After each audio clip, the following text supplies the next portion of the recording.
रोजी। अस्सलाम वालेकुम। अस्सलाम वालेकुम। अली, बेगम अजीज।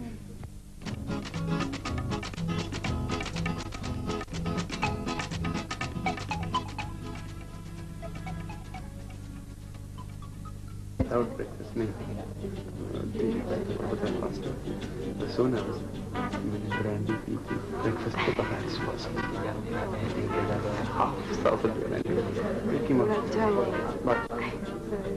London आ जाओ। Strange thing.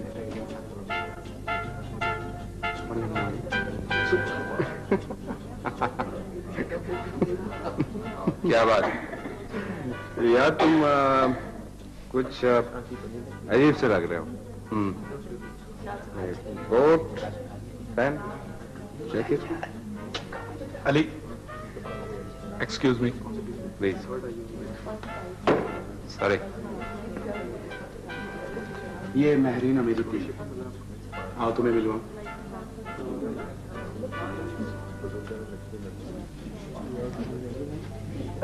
भाई महरीन, अली। अस्सलाम वालेकुम। वालेकुम सलाम। कैसे हैं आप? आप कैसी? फिरोज जरा। पालानी रिहायशी जी हाँ। मंसूबा। ये रिहायशी मंसूबा मैंने ही बनाया है। मैं अहमद पालानी हमारे बहुत ही गहरे खानदानी दोस्त हैं। माफी चाहता हूँ, मैं अहमद पालानी की खानदानी दोस्तों से मिलने का इत्तेफाक नहीं हुआ। वैसे मैं आपके वालिद की फर्म में मुलाजमत कर चुका हूँ कुछ अरसा पहले, ड्राफ्ट्समैन की हैसियत से। अच्छा, ऐसी। जाहिर है वहां तो आप जैसा आदमी काम नहीं कर सका होगा। आप ये जानती हैं, आपके कॉलम से तो इसका अंदाजा नहीं होता। अच्छा जर्नलिस्ट वो होता है जो सिर्फ देखता है और लिखता है, खुद को बचाकर।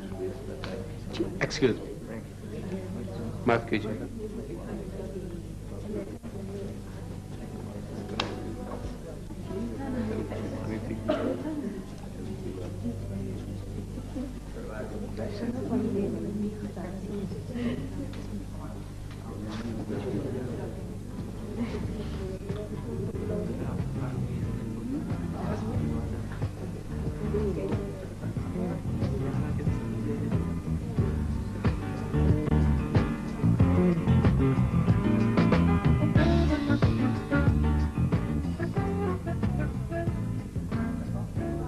वो आदमी कौन?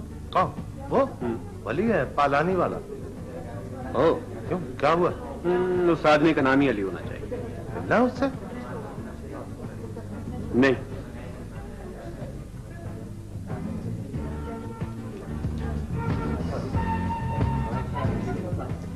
अरे मेरी, नहीं तुम कहाँ चल रही?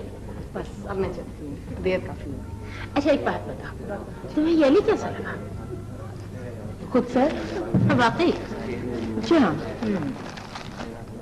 वो अपने बारे में बहुत सोचता है, सिवाय इसके कि खूबसूरत है और मुझे कोई बात इसमें नहीं लगती। खूबसूरत है? जी। मुझे तो बिल्कुल नहीं लगता। बेगम अजीज, आपके फैसले में फर्क जरूर होगा। आप? जी, आपका खातिन। माफ कीजिएगा। आप मेरी नजरों की दाद दीजिए। क्या आपके बराबर देख सकते हैं? जो किसी को नजर नहीं आता वो हमें नजर आता है ना? क्या? यही कि एक चेहरा और उस चेहरे का रद्द-ए-अमल आप पर, बात साफ हो जाती है। आप वाकई बहुत ज़हीन हैं। अगर ये बात बताते हुए भी आप हलीम हफ्फाजी ही हैं, तो आप दुनिया के खतरनाक तरीन आदमी हैं। आप न मानिए, इसलिए कि आप पहचानी गई हैं। और जब आदमी पहचान लिया जाता है तो आसानी से शिकार हो जाता है। एक दिन ऐसा भी आएगा हफ्फाजी साहब जब लोग आपको पहचान लेंगे, और वो दिन आपका आखिरी दिन। खुदा हाफ़िज़। खुदा हाफ़िज़।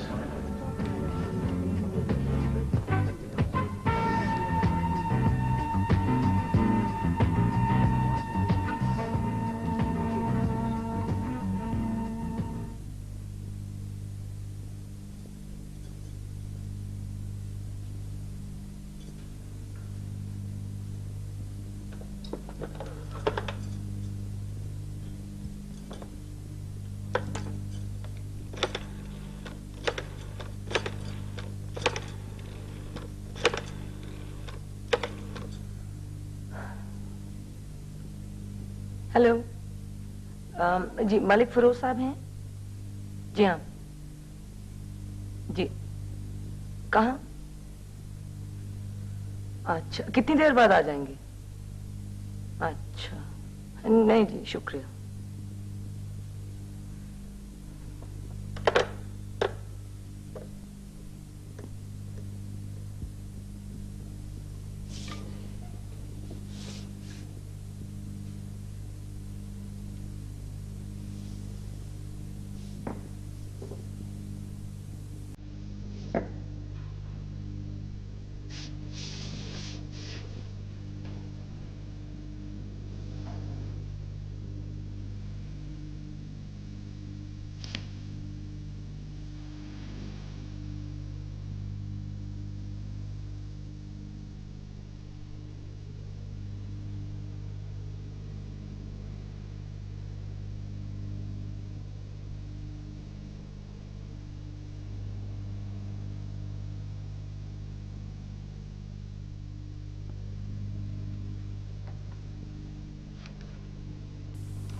अली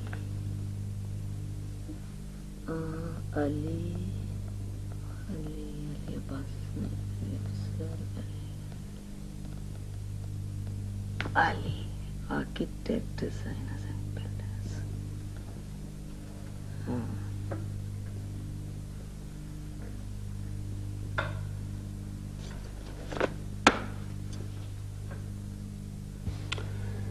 समझे तुम सज्जाद, कभी कभी जो बात इंतजार में होती है वो वाकई के होने में नहीं होती।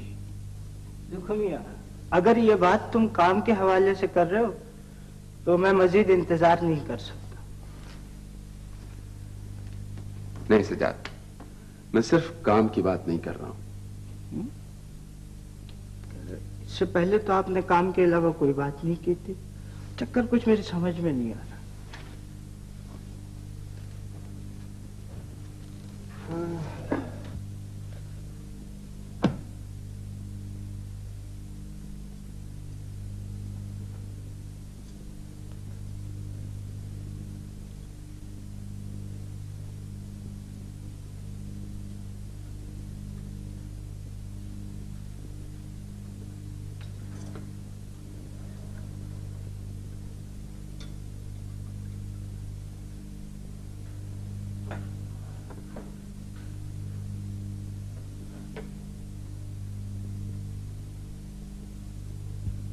महरीन बीवी हैं? अच्छा ठीक है, मैं बाद में दफ्तर में फोन कर लूंगा।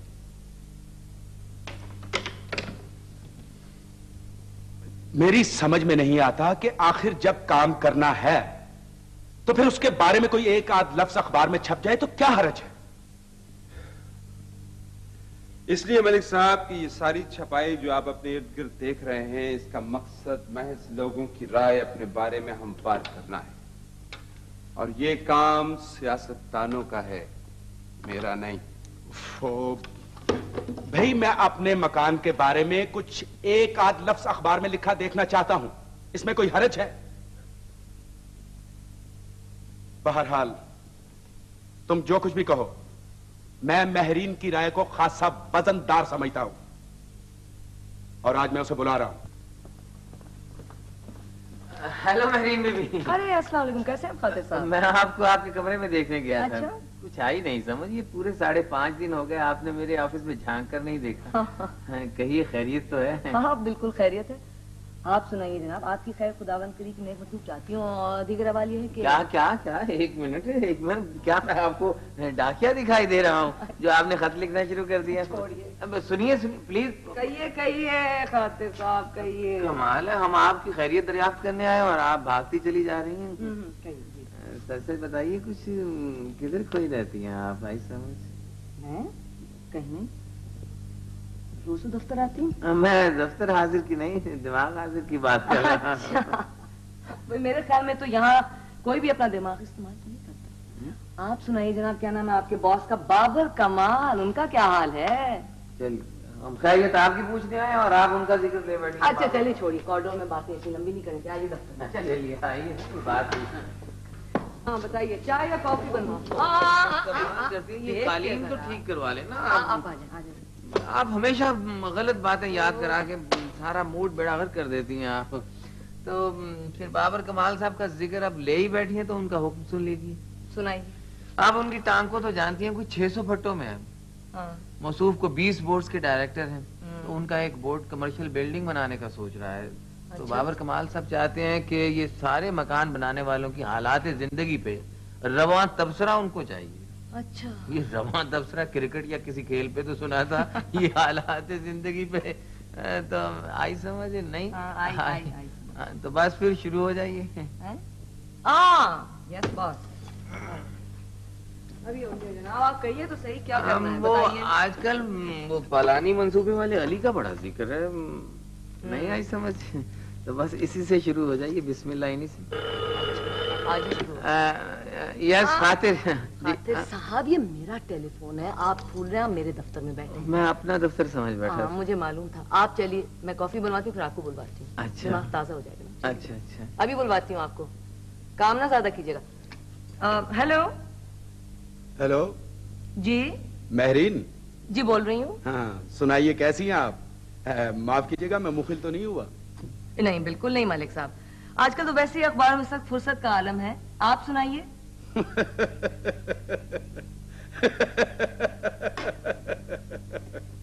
आपकी बातें वाकई बड़े मजे की होती हैं। अच्छा ये बताइए कि आप मेरा मकान कब देख रही? जब आप कहेंगे। तो फिर कल दोपहर खाना हमारे साथ खाइए। जरूर आऊंगी मैं। अच्छा, खुदा हाफिज। खुदा हाफिज मलिक साहब।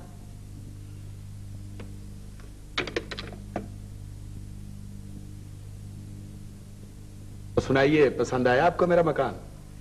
जी हाँ, बहुत खूबसूरत है यह मकान, और इसका बनाने वाला दोनों किसी और दुनिया के लगते हैं मुझे। यकीन मानिए, ये घर मुझे घर नहीं लगता, एक दोस्त लगता है, बिल्कुल अली की तरह एक दोस्त।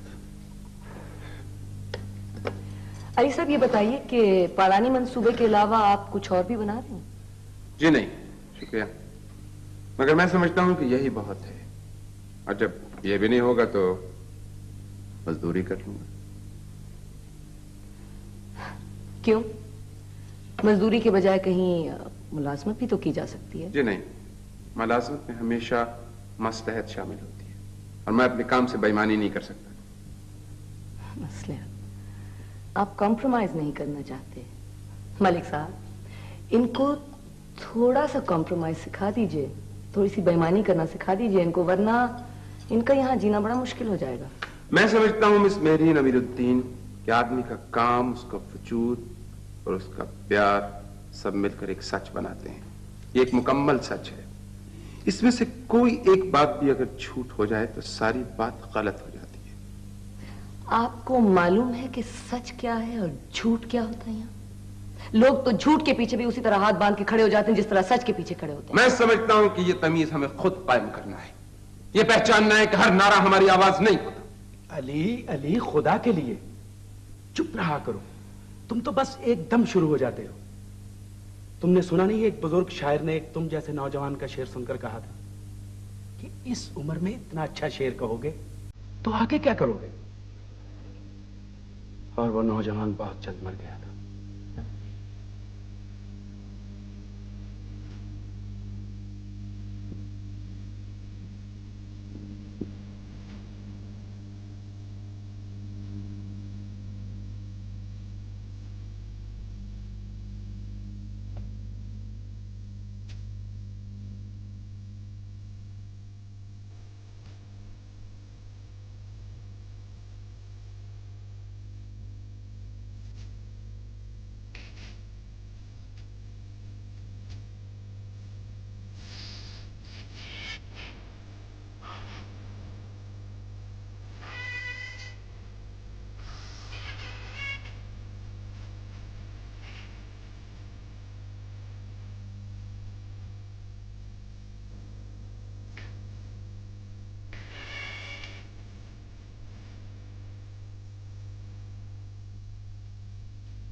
ऐसे नहीं, पहले हाथ सेफगार्ड से धो लो। लेकिन मैं तो अभी अपने साबुन से नहा कर आया हूँ। नहीं, मम्मा कहती है आम साबुन से नहाने के बाद जरासीम वापस आ जाते हैं। सिर्फ सेफगार्ड ही बचाता है दिन भर। जी हाँ, खास रोशनी में देखिए, आम साबुन से नहाने के बाद जरासीम फौरन ही दोबारा बढ़ना शुरू हो जाते हैं। डॉक्टरों की रिसर्च ने साबित किया कि सेफगार्ड किसी भी आम साबुन के मुकाबले में दुगना तहफ्फुज देता है।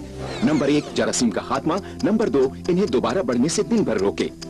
इसलिए हमारी पूरी फैमिली सिर्फ सेफगार्ड ही इस्तेमाल करती है। छोटी बहन की हिफाजत करना। हाँ, हम दोनों करेंगे दुगनी हिफाजत, बिल्कुल सेफगार्ड की तरह। डॉक्टरों की अव्वलीन पसंद, सेफगार्ड, आम साबुन के मुकाबले में दुगना तहफ्फुज। पास रहते थे।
बीबी जी, वो राहिल साहब आए हैं बाहर।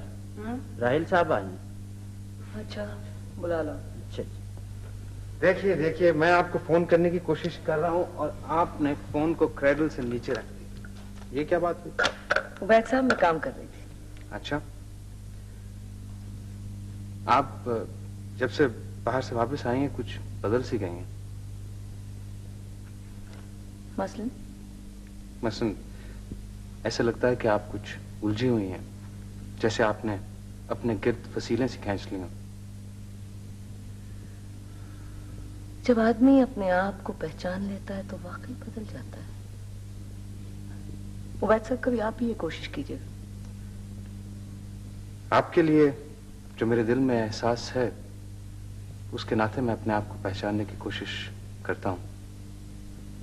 क्या मैं आपसे पूछ सकता हूं, कभी आप भी ऐसे एहसास से दो चार हुई? अगर मैं कहूं कि हाँ, तो क्या आप मेरी एक दरखास्त मान लेंगे? अगर मेरे बस में हुआ तो मैं जरूर मान लूंगा। उबैद साहब, मुझसे आइंदा मिलने की कोशिश मत कीजिएगा, प्लीज। यकीन मानिए, मैं आपको कोई नुकसान नहीं पहुंचाना चाहती। आप इस दुनिया के बेहतरीन आदमियों में से होंगे, मगर मैं किसी और दुनिया में अब जा बसी, और मैं नहीं चाहती कि मैं अपनी जात से आपको कोई नुकसान पहुंचाऊं। अगर आप यही चाहती हैं तो फिर यही होगा। अगर मैं आपसे कहूं कि मैं तैयार हूं, तो जो मैंने कहा वो जानते हुए भी? सब कुछ जानते हुए भी। सोच लीजिए, इसलिए कि मैंने आपसे कभी कोई झूठ नहीं बोला। मैं जानता हूं। देखिए उबैद साहब, हम दोनों इस दुनिया को खूब जानते हैं। मेरा ख्याल है कि आप इस दुनिया में जो जगह हासिल करना चाहते हैं, वो इस एहसास को इस्तेमाल किए बगैर भी आप कर सकते हैं। आप बहुत तल्ख लफ्ज़ इस्तेमाल कर रही हैं। मुझे मालूम है, लेकिन प्लीज आप आइंदा मुझसे मिलने की कोशिश मत कीजिएगा, इसलिए मैं आपसे कह रही थी। मैं पूरी कोशिश करूंगा कि आपकी इस ख्वाहिश का मैं एहतराम कर सकूं। शुक्रिया।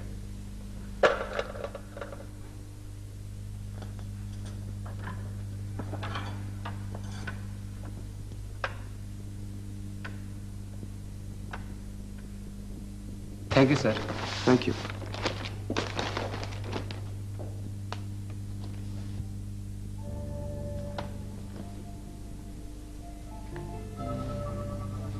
अस्सलाम वालेकुम।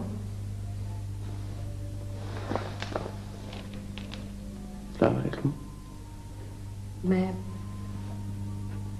मैं आपके काम में मुख्तलिफ तो नहीं हुई? नहीं तो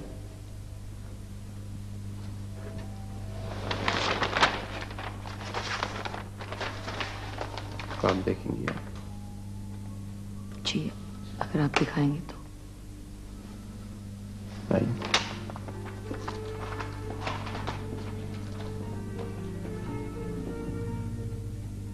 हर मकान हर आदमी की तरह एक शख्सियत होता है।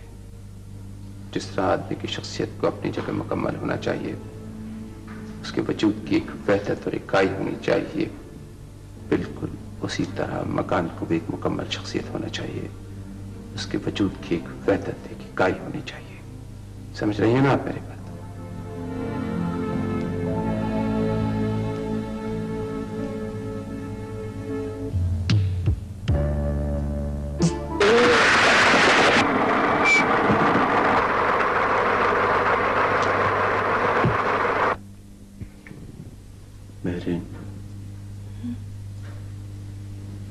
मैं तुम्हारा इंतजार कर रहा था। मैं भी।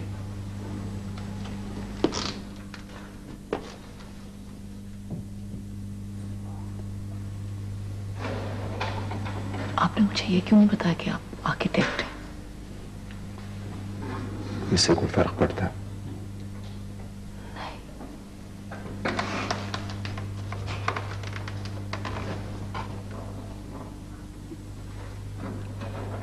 आप कुछ और काम नहीं कर सकते? नहीं। तो फिर कुछ मत कीजिए। क्यों?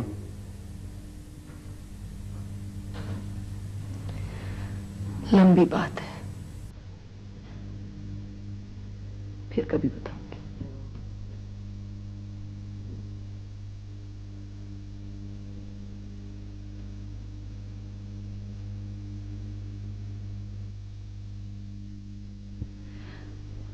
खातिर साहब, मैं समझती हूँ कि बाबर कमाल इस दुनिया को हम सबसे बेहतर जानता है। वो इस दुनिया को अपने अखबार के जरिए सिर्फ वही देता है जिसकी ये दुनिया मुस्तहिक है। शायद इसलिए कि वो जानता है कि जो लोग खूबसूरती की तलाश में निकलते हैं उनके साथ ये दुनिया क्या करती है। दुनिया क्या करती है? अरे ये तो सबको पता है, आई समझ। बस जिंदा रहने का यही एक तरीका है, वरना तुम्हारे जाए क्या ख्याल? नहीं, आपकी समझ में ये बात आती है? मेरी समझ में तो आती है, आपके क्यों नहीं आती? हा? आती है तो फिर तो शायद मेरा ख्याल नहीं आई समझ। हाँ, नहीं आई ना? अब ना कुछ नहीं। क्या हो रहा था? बात बाबर कमाल की हो रही थी। हाँ, बाबर कमाल का आज कुछ पता नहीं, ना तो दफ्तर आया ना उसका कोई पैगाम ही आया। अब यकीनन उसका फोन आएगा बमा गुस्से और गालियों के साथ। अजीब सी चीज है। हाँ? है ना?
मैंने तुम्हें कितनी मर्तबा कहा है कि जब मैं यहाँ होता हूँ मैं किसी से बात नहीं करता, किसी से नहीं मिलता। अगर तुम्हारी समझ में इतनी सी बात नहीं आती तो मुझे तुम्हारी कोई जरूरत नहीं। तो ये बाबर कमाल कुछ अल्लाह ताला ने ऐसी चीज बनाई है कि इस पे तो खिज़ां, बहार, गर्मी, सर्दी किसी भी चीज का असर नहीं होता, होना भी नहीं चाहिए। क्या नहीं आई समझ? नहीं समझ में आ गई, मेरी बात समझ में आ गई। वैसे खातिर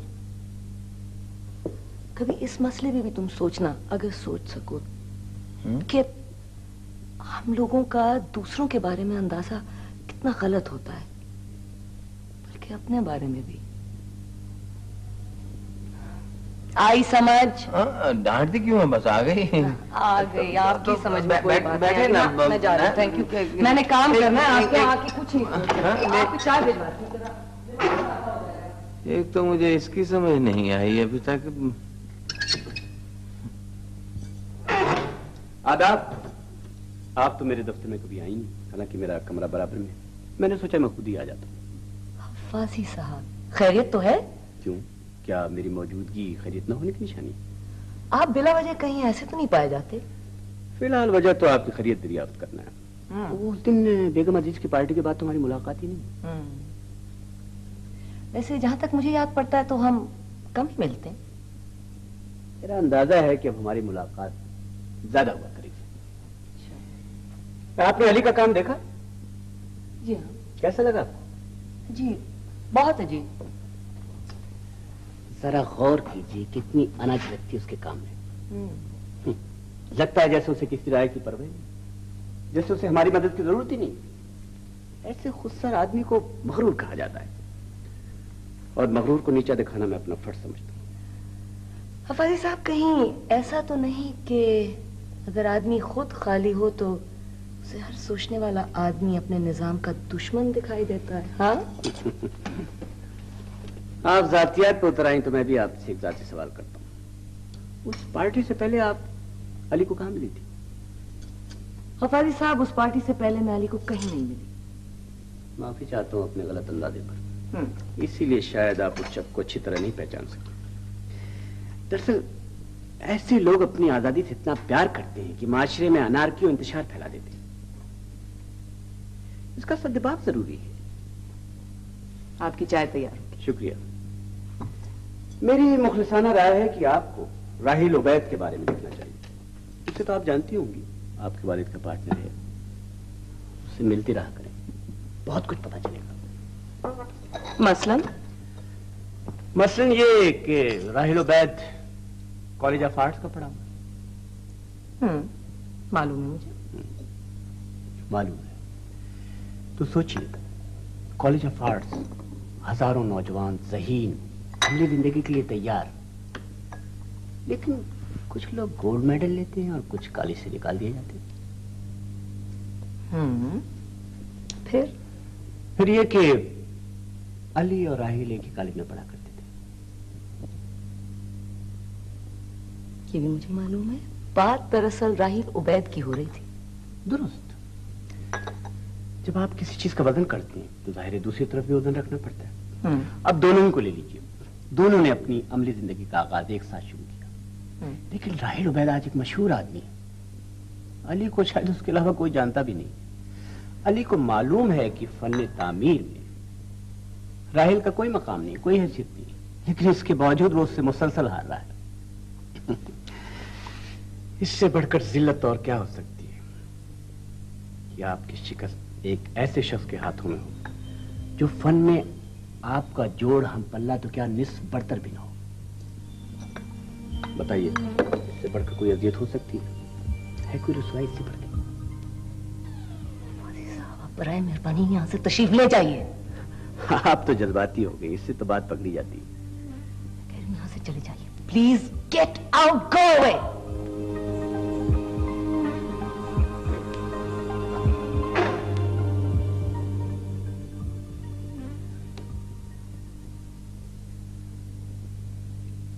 तो जनाब तय है, बस आप और मकान डिजाइन करने वालों की तरह मेरी खाल मत उतारिएगा। होशियार आदमी लगते हैं आप। मियां अहमद पालानी को तो आपने शीशे में उतार लिया, तो साहब मेरी तो हैसियत ही क्या है। वैसे मैं आपको फोन करूंगा। आप बैडमिंटन खेलते हैं? जी जी नहीं खेलते? भाई ये तो बड़ी गड़बड़ की बात है। मलक साहब आप तो कह रहे थे कि खेलते हैं। वो तो मिर्जा साहिब आप सिखा दीजिएगा। मैं कहता हूं कि इसकी जरूरत नहीं है। अली, हाँ तो तुम डिजाइनिंग कब शुरू करोगे? हाँ जी, हाँ जी, हाँ आप काम शुरू कर दें। हम मियां अहमद पालानी की पसंद और मेरी पसंद बिल्कुल एक समझिए। वैसे आपका जिस्म बहुत मौजू है बैडमिंटन के लिए। हम दोनों मिलकर जबरदस्त टीम बनाते। उधर घर बन रहा होता और इधर हम धमाका कर देते। मैं जब कोई काम कर रहा होता हूँ कुछ और नहीं कर सकता। भाई क्या मतलब? ड्राफ्ट्समैन किस लिए हैं? उन्हें करने दो, तुम बैडमिंटन खेलो। ओहो मगर तुम तो बैडमिंटन खेलते नहीं। खैर मुझे ज्यादा सोचना नहीं चाहिए। ठीक कहा आपने। ज्यादा सोचना खतरनाक होता है और अगर आदमी ज्यादा सोचे तो कभी कभी कुछ कह भी देता है। ठीक कहते हैं आप। तो आइए तशरीफ ले चले। हाँ आइए। अच्छा मियां, खुदा हाफिज। खुदा।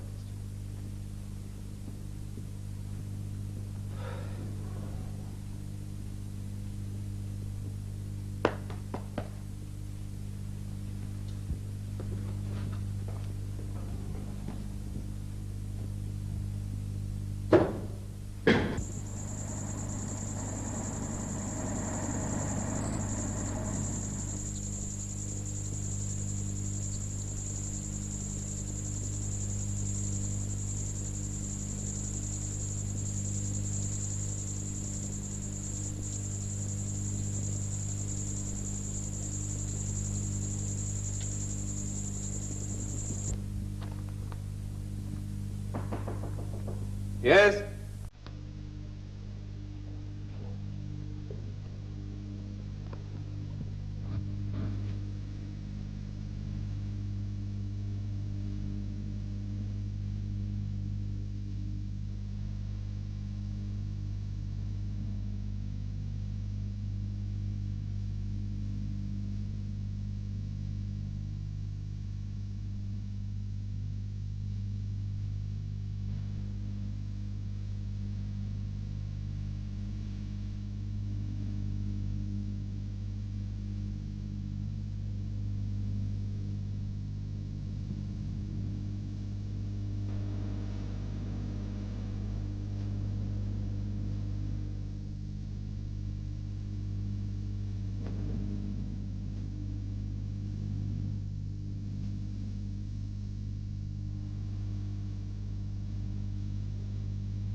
अली, अगर मैं तुमसे मिलने ना आती तो तुम मुझसे कभी मिलने नहीं आते।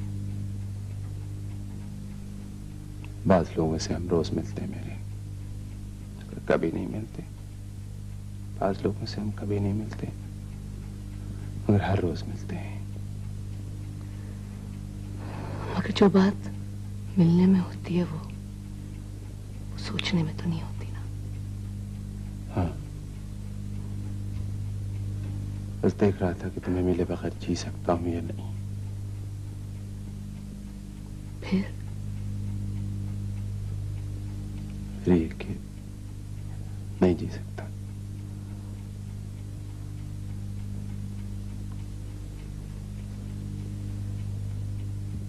अली, तुम मुझसे प्यार है? हाँ हाँ।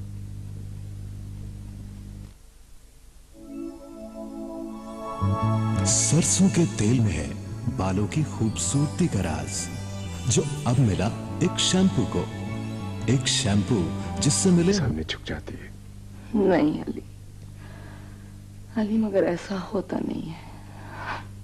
हमारे मुआशरे में ये नामुमकिन है। इसलिए कि हमने बुराई के हाथ पे बैठ कर ली है, इसलिए कि हमने सस्ता बिकने का फैसला कर लिया। चुप हो जाओ प्लीज, चुप हो जाओ अली, खामोश हो जाओ प्लीज।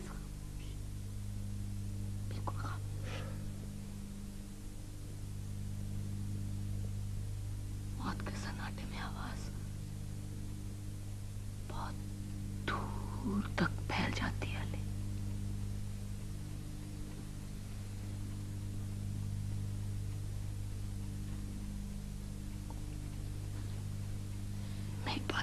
रहे हो ना अली?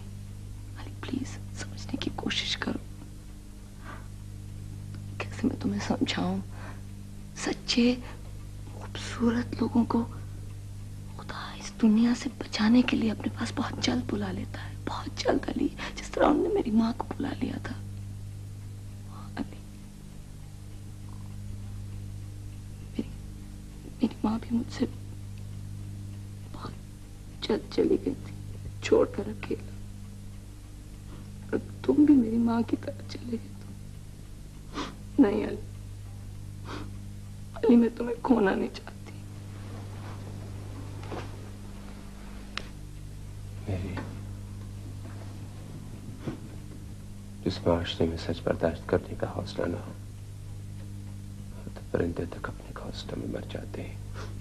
मैं उठा लिया जाऊंगा तो क्या? और तुम समझते हो कि मैं बर्दाश्त कर लूंगी ये बात? हाँ, तुम्हें बहुत मजबूत नजर आती हूँ ना अली। मैंने बहुत दुख उठाए, बहुत ज्यादा। इतना क्या हिम्मत जवाब दे गई है। मान जाओ अली प्लीज, अली मान जाओ, छोड़ दो इस रास्ते को। फिर ये दुनिया तुम्हें जीने देगी। अली प्लीज मेरी बात मान जाओ प्लीज। नहीं तो? नहीं अली, नहीं अली, नहीं। क्या बात? अली मैं ये नहीं मान सकती, नहीं तुम ये नहीं कर सकते अली, तुम्हें मेरी बात माननी होगी। अली कुछ मत करो प्लीज, बिल्कुल बिल्कुल वैसे हो जाओ जिस तरह हम पहली दफा मिले थे, याद है तुम्हें? तुम मजदूर थे अली, प्लीज फिर से मजदूर बन जाओ अली प्लीज। नहीं मेरी नहीं, ये रास्ता जिसमें मैं चल रहा हूं, मेरा काम, मैं खुद, मेरा प्यार, हम सब एक ही चीजें हैं। किसी एक बात से इनहराफ करूंगा तो सब तरफ पिट जाऊंगा। और फिर इसी रास्ते पे चलते हुए तो तुम मुझे मिली हो, वापस लौट जाऊंगा, तुम्हें कहाँ पाऊंगा?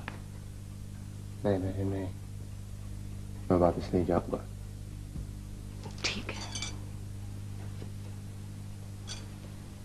तो फिर मैं तुम्हें मजबूर कर दूंगी। हाँ, मैं तुम्हें मजबूर कर दूंगी। मैं हर रास्ता बंद कर दूंगी। मैं किसी को भी तुम तक पहुंचने नहीं दूंगी। फिर तो तुम जिंदा रहोगे मेरे लिए। कैसे करोगी तुम ये सब कुछ? अली, किसी को भी तुम तक नहीं पहुंच दूंगी। मैं तुम्हारा दफ्तर बंद करवा दूंगी। और अगर फिर भी मैं जीत गया तो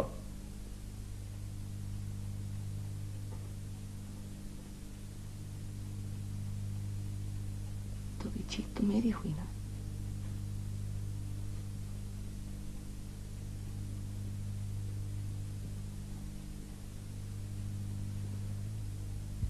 मियां अहमद पालानी का रिहायशी मंसूबा किसी के वहां के रहने के ख्याल से नहीं बनाया गया, बल्कि मियां साहब और उनके डिजाइनर अली ने महज अपनी एक ख्वाहिश पूरी की। ये इमारत खुद परस्ती और अनापरस्ती की इंतहा है। इस इमारत को सही मान लिया जाए तो जो कुछ आज तक इस शहर में बना है सब गलत नजर आने लगता है। बहुत खूबसूरत कलम लिखा है आपने। शुक्रिया। छुपा के तारीफ की गई है मगर पकड़ी जाती है। हाँ, जरा कच्चा है। जाहिर है इन मामलों में मेरा तजर्बा ही क्या है हफाजी साहब, आप उस्ताद ठहरे ना, इसीलिए तो मैं चाहता हूँ आपको शागिर्द कर लूं। हफाजी साहब, अगर मैंने सीखना ही है तो क्यों ना कोई बेहतर काम सीखा जाए। बेहतर काम यह है कि लोगों को एहसास दिलाया जाए कि दुनिया में कोई आदमी तन्हा मकाम पैदा नहीं कर सकता। एक आदमी दूसरे आदमी का मोहताज है।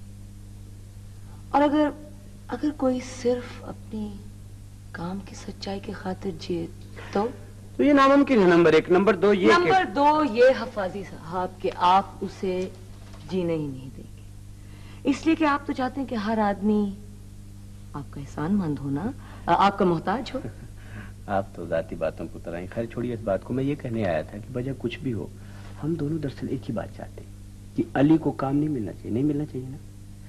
इस सिलसिले में हम एक दूसरे की खासी मदद कर सकते हैं।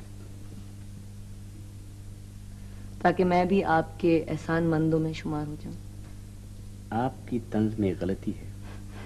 इस मसले में मैं भी आपकी मदद चाहता हूँ। ऐसा मेरा ख्याल है कि ये आदमी अकेला मुझसे नहीं संभलेगा। नो। आपने इस मंसूबे के बारे में क्या लिखा है? कुछ भी नहीं, इसलिए कि खिलाफ लिखना भी तो शोहरत देना है।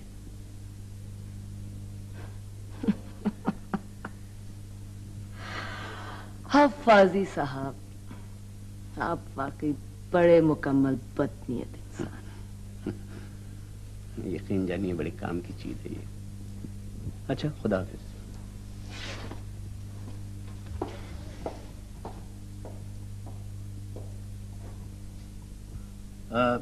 तो ये समझाइए कि आपने ये जो अपने कॉलम में मियां अहमद पालानी के रहायशी मंसूबे के बारे में लिखा है, क्या ये सच है? जी। मैं तो बड़ा परेशान हुआ इसे पढ़कर। एक तो वो शख्स अली बैडमिंटन नहीं खेलता, और उधर से ये कॉलम। हालांकि मैंने तो फैसला कर लिया था अली को कॉन्ट्रैक्ट देने का, बल्कि आज शाम हमने दस्तखत करने थे, मगर जज्बात में लिखी हुई बात तो मैं नजरअंदाज नहीं कर सकता। आपका फैसला बिल्कुल सही है, दुरुस्त है। वाकई? जी हाँ, क्योंकि अली तो इस तरह की इमारतें बनाता है जो अब नहीं बल्कि 100 साल बाद भी तारीख में याद की जाएंगी। ये जिसके रहने वाले 21वीं सदी के बाशिंदे होंगे। ये क्या कह रही हैं आप? आपके फैसले की तारीफ कर रही हूं मैं, क्योंकि अली तो इसी तरह की इमारतें बनाता है और बनाता रहेगा। मगर 21वीं सदी तक तो मैं इंतजार नहीं कर सकता। मुझे मालूम था, इसी तो मैं आपको ये बताना चाह रही हूँ कि इस शहर में जहाँ 25 लाख लोग रहते हैं किसी ने भी ये फैसला नहीं किया, तो फिर आप क्यों कर रहे हैं? मगर मियां अहमद पालानी तो बहुत खुश नजर आ रहे थे। उन्होंने मेरी राय नहीं पूछी थी, आपने मुझसे पूछा, सो मैं आपको बता रही हूँ। तो फिर किसे लिया जाए? जिसे सब लोग जानते हैं, राहील उबैद। राहील उबैद? जी हाँ, राहील उबैद।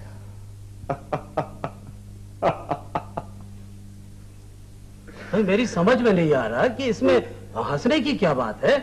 मिर्जा साहब, क्या मेरीन ने आपसे कहा था कि मुझे ये सब कुछ बता दे? उन्होंने तो नहीं कहा। वैसे शायद मुझे बताना नहीं चाहिए। नहीं, ऐसी कोई बात नहीं है। दरअसल मुझे उनके फैसले पर मुकम्मल एतमाद है। मुझे बहुत अफसोस है कि मैं इतना बड़ा रिस्क नहीं ले सकता। जाहिर है। वैसे मुझे उम्मीद है कि हमारी आपकी मुलाकात रहेगी। आप बैडमिंटन सीख लें तो मजा आ जाएगा। मजा तो यकीनन आएगा। क्या मतलब है आपका? यह क्या अखबारी है? मुझे आपसे इसकी तवक्को नहीं थी। ऐसे काम हलीम हफ्फाजी को ही करने दिया कीजिए। हलीम साहब का मुकाबला भला मैं कैसे कर सकती हूँ? उसने कम से कम इस मामले में तो अपनी जबान बंद रखी है। अली के बारे में उसने एक लफ्ज नहीं लिखा। आपको पता है कि अली कौन है? आपको तो कम से कम आदमी की पहचान होनी चाहिए। दूसरों को आपने लताड़ा ठीक किया है, मगर अली के साथ भी उसी सतह पर बात की जाए, ये सरासर घटियापन। मुझे अफसोस है कि मेरा अंदाजा आपके बारे में गलत निकला। इसमें गलती मेरी नहीं है, आपके अंदाजे की है मलिक साहब।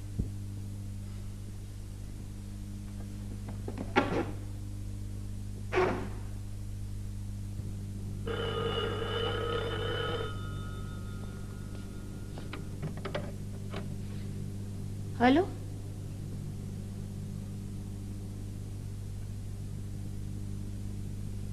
राहील घर पर नहीं है।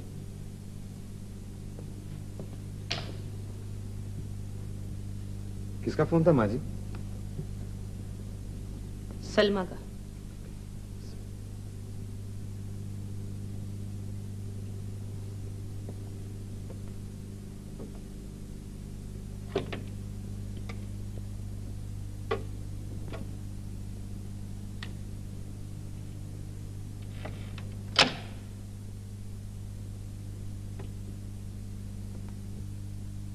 एक बात मेरी समझ में नहीं आती, आप इतना सारा काम मुझको दिलवा रहे हैं, मेरी मदद कर रहे हैं, उसके बावजूद आप मुझसे मिलने में हिचकिचाहट महसूस करते हैं। उबैद साहब, उन लाखों रुपए का इससे क्या ताल्लुक है? कौन से लाखों रुपए?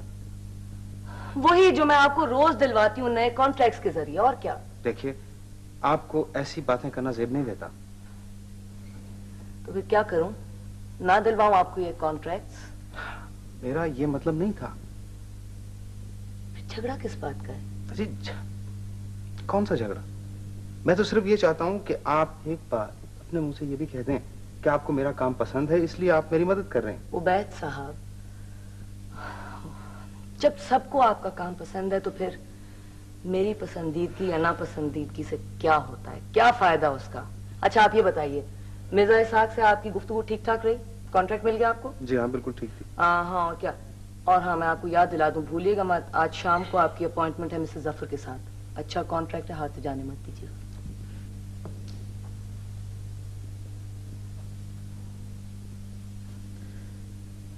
बैठो। मुझे यहाँ नहीं आना चाहिए था, है ना राही? लेकिन तुम मिलते ही नहीं हो, और मुझे यूं लगता है जैसे मैं पागल हो जाऊं। नहीं, तुम्हें ऐसी बातें नहीं सोचनी चाहिए। सलमा, दरअसल पिछले दिनों मैं काम में बहुत ज्यादा मसरूफ रहा, इसीलिए मैं तुमसे नहीं मिल सका। राहील, मुझसे शादी कर लो, करोगे ना?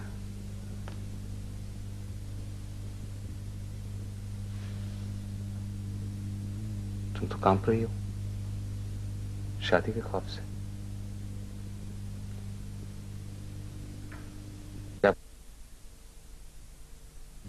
कुछ नहीं, मैं अंकल हलीम के कागज ठीक कर रही थी। मुझे यूं लगा जैसे सारे कागजात जमा होकर मेरी कब्र बन जाएंगे, मैं उनमें दफन हो जाऊंगी और मुझे पता भी नहीं चलेगा। मैंने तुम्हें कितनी मर्तबा कहा है कि इतना ज्यादा काम मत किया करो। इस तरह काम करती रहोगी तो फिर यही होगा।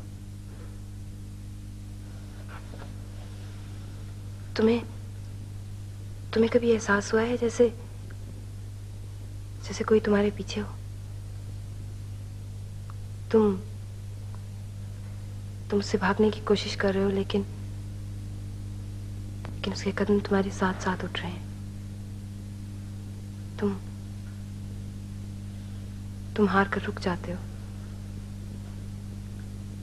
आहट भी रुक जाती है, लेकिन कोई वहां है, तुम्हारा इंतजार कर रहा है। मुझे भी ऐसा एहसास हुआ था जैसे अंकल हलीम मेरे पीछे हैं। मैं भागकर तुम्हारे पास आई हूं। तुम नाराज तो नहीं हो ना? नहीं सलमा, मैं बिल्कुल नाराज नहीं हूं। तुम्हें अपने आसाब पे कंट्रोल करना चाहिए। बैठो, मैं तुम्हारे लिए भी कॉफी बना कर लाता हूँ। राही, मैं कॉफी नहीं पीऊंगी। यहाँ बैठो मेरे पास।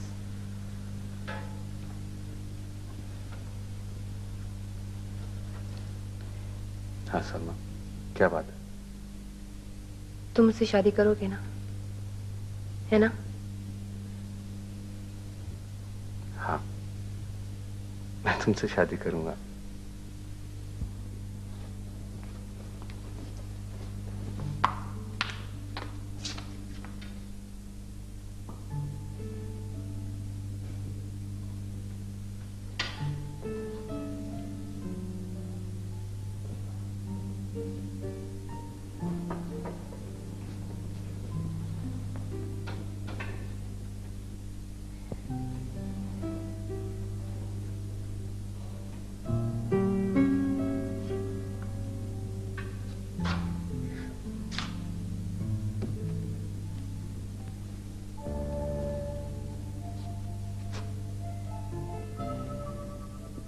हलीम भाई, जीने के लिए बहुत से दुख और सहारों की जरूरत होती है। आप ही बताइए ना हलीम भाई, बताइए ना, एक्ट्रेस होना ऐसा कौन सा जुर्म है कि अपनी मेरी बेटी को भी नहीं कह सकती कि मैं उसकी माँ हूँ। शाजिया, ठीक है हलीम भाई, ठीक है, मैं कुछ नहीं कहूंगी, लेकिन आप सलमा को प्यार करना जरूर सिखाइएगा। प्यार में बहुत दुख है, लेकिन ये बहुत जरूरी चीज है।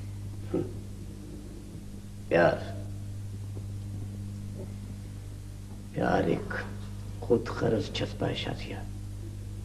तो फिर आप उसको क्या सिखाएंगे? नफरत? नफरत नहीं, खिदमत, लोगों की खिदमत। जो प्यार करना ना जाने वो खिदमत क्या करेगा? कुछ समझ में नहीं आता, कुछ समझ में नहीं आता।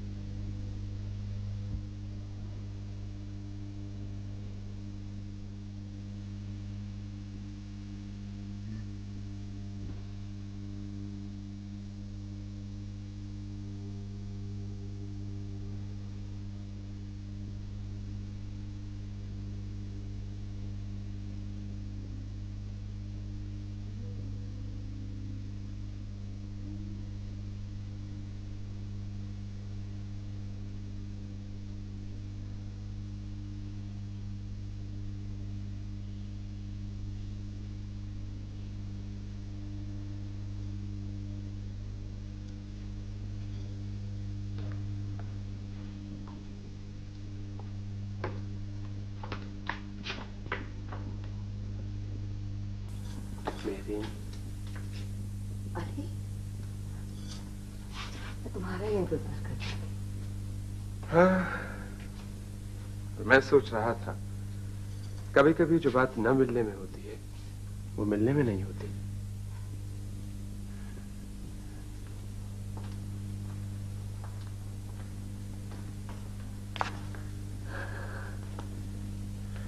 अरे तुम्हें कभी ये महसूस नहीं हुआ कि अभी ना मिलने को कितना वक्त बाकी है? यही सोचकर तो वापस नहीं गया। सोचा जो थोड़ा बहुत वक्त मिलने के लिए है तो जाया कैसे करूं। हाँ, बैठो।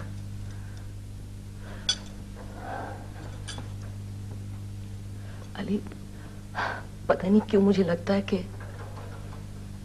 तुम मुझे कभी नहीं मिलोगे। तुमने देखा नहीं कि खूबसूरती की जिंदगी कितनी कम होती है।